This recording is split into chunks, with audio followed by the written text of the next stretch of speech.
Tips that could save your life in Minecraft. Number 1. Creepers aren't the easiest mobs to fight, especially early game, meaning that sometimes your brawl is going to end in an explosion, which isn't ideal, but if that's the case, let's minimize the damage. See, the way that Minecraft calculates explosion damage works in the proximity to the player's feet, meaning if we create some kind of barrier between our toes and our foes, that damage is significantly less. So next time that you're fighting a creeper and it goes south, just place a block between the two of you. No joke, that's all it takes for us to reduce this from a one-hit knockout to as low as half a heart of damage. And hey, it'll even work with TNT and bed explosions as well, making this a solid plan B if you can't defuse that situation. Number 2. When you're fighting monsters at night, it can be easy to be overwhelmed. So to stay safe as you get swarmed, let's try a way to compartmentalize those foes. And folks, the best candidate for that is 5 planks like so. See, with a boat, or a minecart for that matter, any non-boss mob nearby will lock into the vehicle, meaning that just by placing a boat, we can stop our enemies right in their tracks. Sure, it might be awkward to place if their hitboxes are too close by, but if you manage to run away and find a place for it, that could be all you need to deal with that baby zombie. And best part, the boat's reusable, letting us get the kill and still climb it back. Number 3. It's a tale as old as the 1.3 update. When you enter a desert temple, you've got to disable that stone pressure plate, and failure to do so could easily be the end of your run. But even knowing that plan, mistakes can happen. So whether it was you, a friend, or maybe the rabbit that triggered the plate, the fact still stands that we need to fix this, and fast. And to do that, there's actually a simple solution. As you'll notice, by breaking the pressure pad and the block that it's on, we can fill that space with a water bucket to flood the explosion chamber. And from there, the TNT detonates, but it doesn't delete the blocks or cause us any harm up here, letting us still claim those treasure chests all the same. Number 4. When you're playing survival mode, few things are scarier than the void, and too many of us can relate to the pain of getting your stuff deleted in the abyss. So before you and your friends go off to try and get an elytra, this might be the best way to stay safe on the server. Now, we've talked in the past about ender pearl stasis chambers, but I've seen very few of these put to use in the actual end. Though, if we were to set up one of these, then we could split the jobs like so. One person goes on to build the bridge and set the path, while the other one mans the trapdoor back here. Then, if one falls, the other one flips the hatch, and they're teleported right back to solid ground, giving us quite the safety net. Number 5. Hardcore mode is the pinnacle of challenge, and while that can be quite rewarding, it can also turn south just as quick. So if we're gonna have a tremendous 5-year run like Philza, we'll need every trick in the book.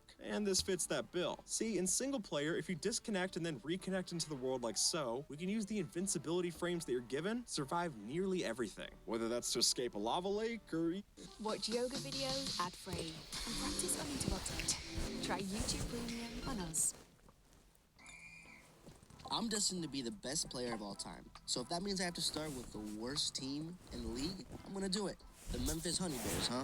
Or even just reset fall damage, the possibility is there. And sure, this could be classified as cheating, so use it at your own discretion. But considering you can die in this game for just a glitch, it might be fair to level the playing field and use a glitch to survive. Number 6. Getting chased is a rough situation. And whether it's a mob or a friend, the fact stands that you've got to find a way to bail, and fast. And if you're in that pinch, a flint and steel is a viable option. Now, that might sound ridiculous, but the truth is that we can damage boost ourselves out of harm's way. As it is, if you light yourself on fire and then jump on time with the knockback, it's possible to fling ourselves over certain jumps, which in some cases might be all we need for an escape. Sure, it's high risk, but if it widens the gap with your pursuer, it might be all you need. So without other options, that flint and tinder in your inventory might just be the way. Number 7. Exploring is a key part of the Minecraft experience, but the dark side of that is how easy it is to get lost. And as we all know, the longer that you go without a steady place to sleep and stash your stuff, the more likely you are to lose that progress. So to prevent that roll of the dice, what if we opted for an option like this? By simply marking our coordinates in a book and quill, or my personal favorite of renaming different pieces of armor and tools, then we can have a constant reminder for how to return. And sure, a notepad would do the same. It's really just preference. But if it helps you out to have that info stashed in the game, then it might be able to get you back before nightfall. Number 8. When it comes to staying alive, we all know that hunger can be just as important as your life bar. And while I doubt that many of us are starving to death, it's the way that saturation plays into regeneration that we need to focus on. So until you got the farms necessary for shulker boxes full of golden carrots, let's try a cheaper option. Because, as you can see from this table, our next candidate would be the suspicious stew. But folks, not just any stew, but specifically the one that's made with dandelions. With this, we not only get multiple bars filled on the meter, but we also have better saturation than any cooked food in the game. So if you're looking to regen in the nether, then maybe pack some yellow flowers for your next mushroom stew. Number 9. Let's face it, no one wants to wait at their desk for hours, which is why going AFK is such a beautiful concept. But what seems like a dream for time management could just as easily be a nightmare. And I've seen far too many times where an AFK trip ends in an an unattended death, and a loss of items. So to fix that, let's give ourselves somewhere safe to wait. And for that, I think these safety boxes are a brilliant addition. By throwing down a composter with a trapdoor lid, we can squeeze ourselves into place and then shut the box for safety. That way, no monsters that spawn nearby can come over and ruin the operation. And then, when finished, we can hop out and reap the rewards just as planned. Number 10. Starting a raid can be a fun challenge to take on. That is, if you're prepared. But if you forgot about your bad omen effect when you walked into town, now it's a lot more dangerous to both you and your villagers. So to steer clear of that, we can set up a system like this one to prevent raids from happening. By trapping a pillager and then giving them a name tag, we can safely keep this prisoner next to our villager pals. Then if we were to return with a bad omen effect, that prisoner will count as the first and only raider of the first wave. Give that a few Minecraft days, and eventually the raid will end, saving you the trouble of fighting and keeping the village safe for another day. Number 11. It's an old fact of life. Walls make for a great defense. But when you're in a pinch, it's not always easy to build your own barriers, or get through them. So what if instead we could walk through an existing one? Well, it turns out that's not as crazy as it sounds, because as you'll notice, these ender pearls are not just good for teleporting away, but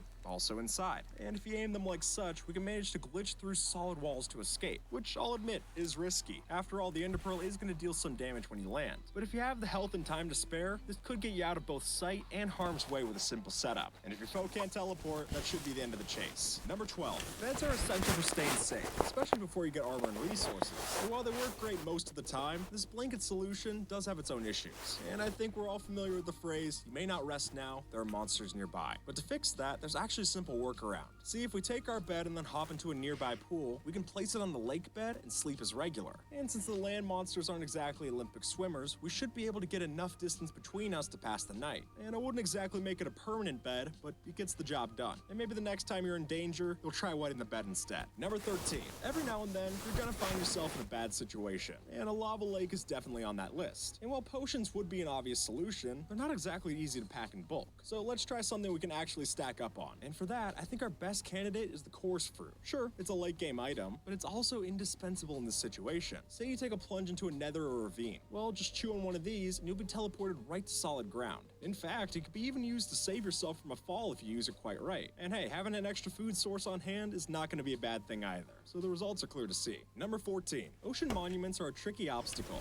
Luckily, axolotls help to ease that pain and give us an assist against the guardians. Though, if they die, then we're back to square one, which leads to this solution. In Bedrock, it's apparently possible to make an invulnerable mob just by using a mix of potions and timing. After splashing them with a potion of decay, wait 12 to 15 seconds until the health runs out, and then spam down health potions. If it worked, you get something like this, where the death animation glitches out, but they're still in a state of purgatory, which we then grab them with a bucket and place down our newly found immortal companion. And after that, we can use our new invincible bodyguards to keep us safe going forward. Number 15. Fall damage is a rude awakening, and without the slow falling potion, it could take us down in many instances, which is why we try to avoid big drops when we can. And unfortunately, the new caves in the 1.18 update seem to be filled with those. So if we can't place a ladder along the open space, what if we tried ropes instead, otherwise known as weeping vines? After grabbing these out of a crimson forest, all we need to do is attach them to a nearby ceiling and spam bone meal to reach the bottom. Then hey, this also could work plenty well in the nether, where a water bucket is really out of the question. And until we get a proper rope to climb on, this will stay our best alternative. Number 16. I'm gonna go out on a limb and say that drowning isn't pleasant. A bold statement, I know. So if neither you nor I like drowning, then why don't we test our options to stay safe in the deep blue? And while potions would seem the obvious favorite, I'd actually say that a bucket is all that we need. While sure, a potion lasts longer, it also takes up valuable inventory space and resources. A bucket, on the other hand, is not only cheap, but also easy to use. See here, as we get close to drowning, all we need to do is hold down the right click, and that empty bucket will do all of the rest. And since most of us carry a water bucket for falls anyway, this seems like the most efficient solution. Number 17. Traveling with your friends is normally a good idea, but sometimes that extra set of hands can just as easily be a burden. For instance, say you're raiding the different structures in the nether, but then your clumsy pal takes a dive into a patch of lava or a nest of piglin. In that case, it might pay off to carry a fishing rod to the other dimension. Using one of these, you can not only pull your friend out of danger, but also just lift them up to cut back on pillaring. Now sure, the timing is important here, and it might not always be easy to pull off, but having a lifeline on hand is always better than leaving them doomed. So to that point, it's worth keeping in the hotbar. Number 18. Water bucket saves are a valuable skill to have, but in the Nether, there's only one way that works out. So to save your legs in the second dimension, let's opt for a second choice. While it could come in the form of powdered snow buckets or hay bales, I think boats are actually the prime selection. With one of these, we can fall seamlessly to the ground from any height and still walk away safe.